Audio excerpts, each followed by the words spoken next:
He was the last person I expected to see waiting by my desk at 8:17 p.m. My boss, Mark, car keys in one hand and a takeout coffee in the other. It was raining the way it rains in old movies, like the sky had decided to tell a story of its own. I thought the ride would be 10 quiet minutes in a company sedan. I was wrong. By the time we turned onto my street, a single sentence from him made me see my life differently, and a small choice I made in that car started to repair a part of me I didn't know was cracked. Before I dive in, do me a favor. Tell me in the comments which city you're watching from. Are you in Dallas? Buffalo? Bakersfield? I love picturing your streets and porches as I tell this. The building was mostly dark, the cleaning crew ghosts in neon vests, the hum of the vending machine louder than it should have been. I'd stayed late to finish revisions no one would notice unless they went wrong. That's the secret of certain jobs. The best days are invisible. My name is Ashley, I'm 47, and I've gotten good at invisibility when it helps the work move forward. I'd already told myself I was taking the bus. My car was at the shop with a stubborn electrical issue, and I'd left my umbrella on the back of a conference chair where, no doubt, it was enjoying a climate-controlled vacation. The downpour on the windows made the lobby look smeared, like the night had been finger-painted. When I stepped out of the elevator and saw Mark leaning against the security desk, I did a little double-take. He never lingered. He was the in-before-sunrise, out-after-sunset type, the kind who learned everyone's name and no one's birthday. "Your ride situation," he said, tilting his head toward the rain. "I heard you tell facilities your car's out of commission. I'm headed your way. Let me drive you." There are a dozen different ways to say no. I tried a polite one. "That's kind, but I'll manage." He didn't push. He just held out the coffee like it was a peace offering. "Decaf, 2 creams, because I pay attention when people order exactly the same thing for 6 months. Besides, I can't, in good conscience, send you to battle those puddles. I have better tires." I smiled despite myself. He had this way of sounding like someone's responsible big brother, steady, no hard sell. Still, lines are lines and bosses are bosses. "Isn't there a policy?" I asked. "Something about, I don't know, appearances." "Yup," he said, "which is why I'm telling you 2 things. 1, the dash cam in my car will be rolling, and I'll text you its link so you can share it with whoever you like. 2, we'll keep the doors unlocked. Your call?" Consent wrapped in logistics. I appreciated that. The rain did another hard drum roll on the glass. I took the coffee, then the leap. "Okay, thank you." His car smelled like clean leather and the light lemon of those wipes people keep in glove compartments for no reason until one day it becomes essential. The wipers swung their metronome across the windshield. The streetlights stretched into long amber threads on the wet pavement, and the tires made that whispery sha that always made me feel like a kid in the back seat on the way home from somewhere safe. "Seat warmers?" he asked. "Yes, please," I said, trying not to make it sound like an answer to something larger. For the first minute, we were both quiet. He drove with the measured patience of someone who'd had a car accident a long time ago and promised himself he'd never let the world surprise him like that again. The radio murmured low, late-night baseball recap, a voice describing the arc of a ball like it mattered, because to someone it always does. "You pull the long days," he said finally, not as an accusation, just a fact laid gently on the dashboard between us. "Somebody has to collect the commas," I said. "If we launch those reports with errors, people lose faith, and once they lose faith, they stop reading even the parts we got right." He laughed, a warm, unguarded sound. "You know what I like about you, Ashley. You make the invisible visible. You care about quiet things." Quiet things have long tails, I said. They trip you later. He nodded like he might steal the line, and I was welcome to catch him in the act. Another red light, another chance for the world to be reflected back at us in 100 tiny beads on the glass. I found myself noticing small details.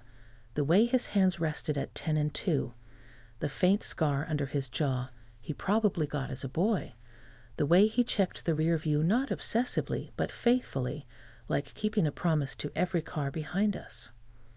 Do you ever go home and discover you forgot to be a person all day? I asked. I hadn't planned to ask it.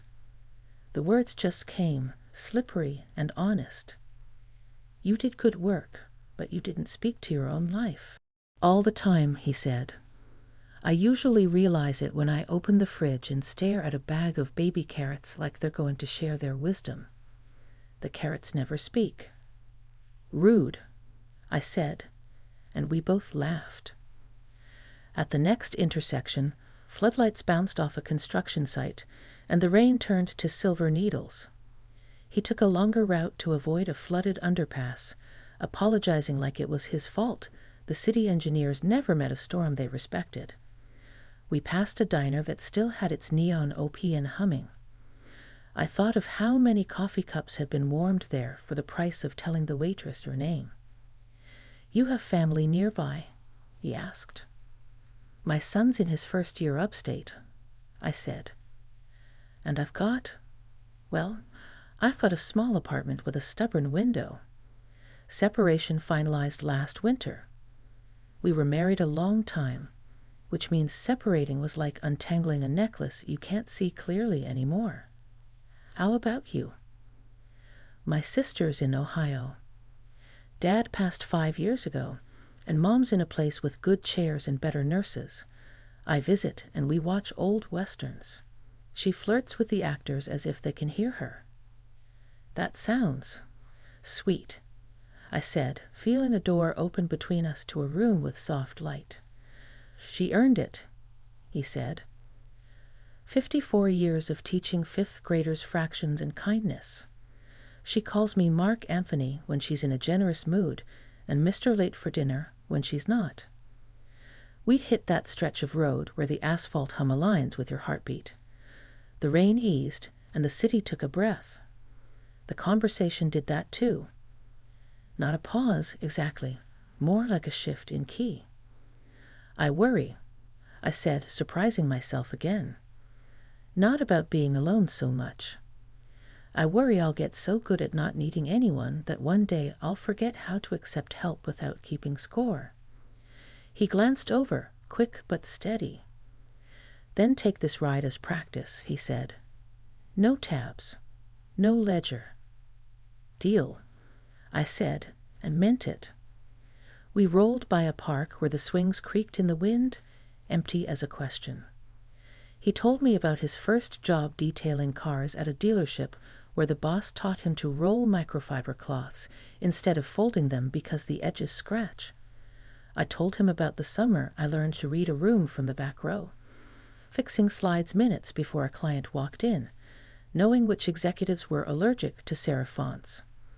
The small things, the long tails. Somewhere around Midtown we got caught at a long light, one of those misbehaving intersections that never learn to hurry.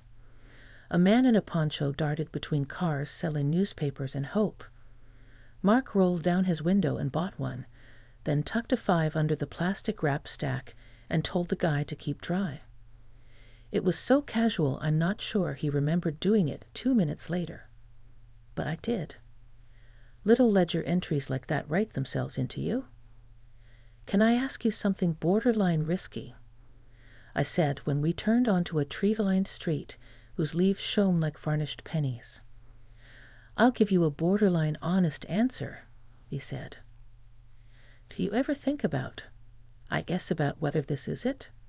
You get to a certain age, and the shape of your life looks set. Career, schedule, the restaurants that know how you like your eggs. Do you ever feel like changing one piece would make the whole thing collapse like a Jenga tower? All the time, he said, and his voice softened. But lately I've been wondering if maybe the tower wants to be something else. A bridge, maybe. Something that carries weight in a different direction. We fell into another quiet, but a companionable one. There's a silence you have to fight and a silence that holds you up. This was the second kind. My street came up faster than I wanted it to, the way good music makes a drive feel shorter. He pulled to the curb at the hydrant and put the car in park, but left the engine running. The porch light I'd set on a timer threw a square of gold across the wet steps. For a second, I pictured myself from the outside. A woman with rain in her hair, holding a cooling coffee, sitting in a warm car with a man who'd learned to drive gently. It felt like the photograph you keep in a drawer for years, and then one day you're brave enough to frame it. "This was more than a ride," I said quietly. "Thank you." "You did the brave thing," he said. "You let someone keep you company. That's rarer than people think." I reached for the door handle, then hesitated. This is the part where, in other stories, something unprofessional happens. I need you to hear me clearly. It didn't. The unexpected thing was smaller, and if I'm honest, larger. "I have something that belongs to you," he said, leaning back to pop open the glove compartment. He pulled out a thin white envelope, the kind you buy in a 50-pack.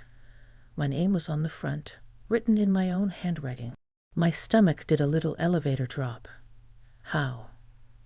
"You left it on the copier 3 weeks ago," he said. "I picked it up because I saw your name, and then I realized it wasn't addressed to anyone. I didn't read it.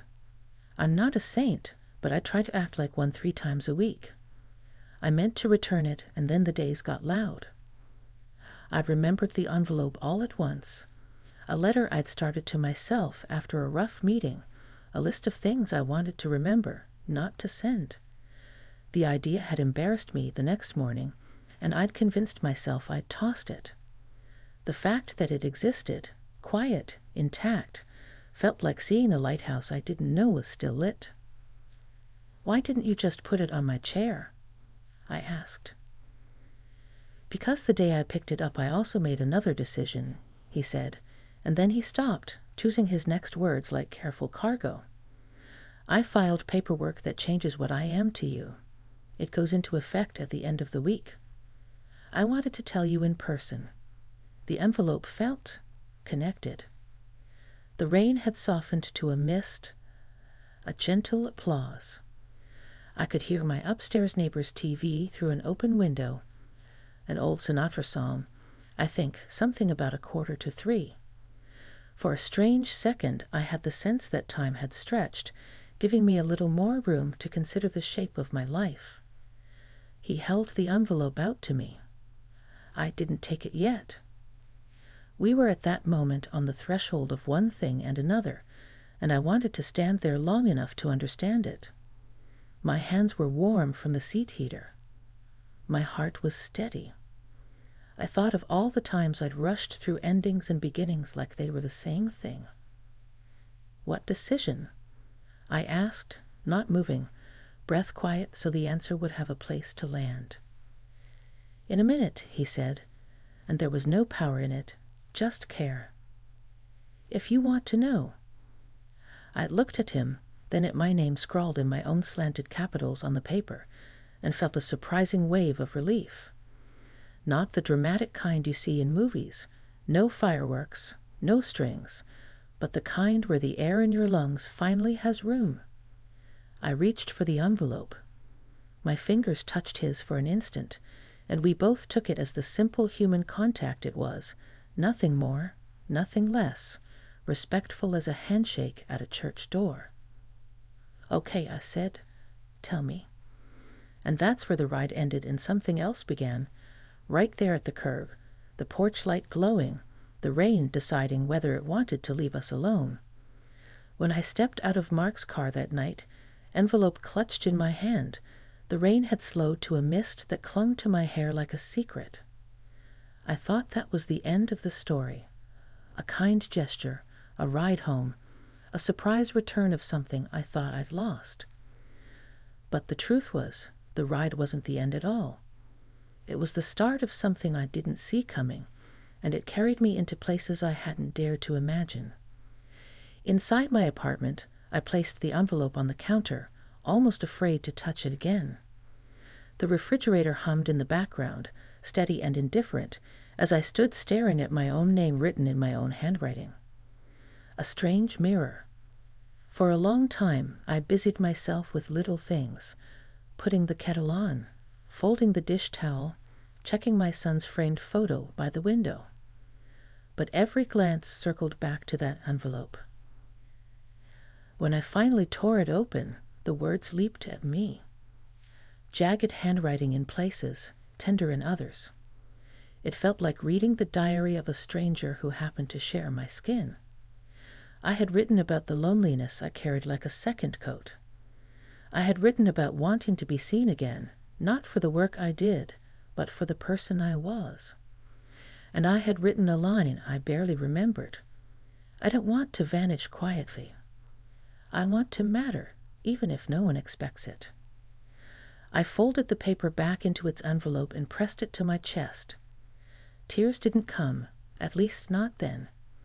Instead, there was a curious steadiness, like I had finally spoken aloud the things I had buried. The next morning, I expected to feel embarrassed seeing Mark at the office. Instead, when I walked past his office door, I noticed something different. The door was half open, not shut the way it usually was. His desk was organized but oddly bare, fewer files, a missing stack of reports. I wondered again about the paperwork he had mentioned. By the time the afternoon meeting rolled around, I had convinced myself that maybe he was leaving altogether. The idea unsettled me more than I wanted to admit. But when he entered the conference room, he looked calm, purposeful.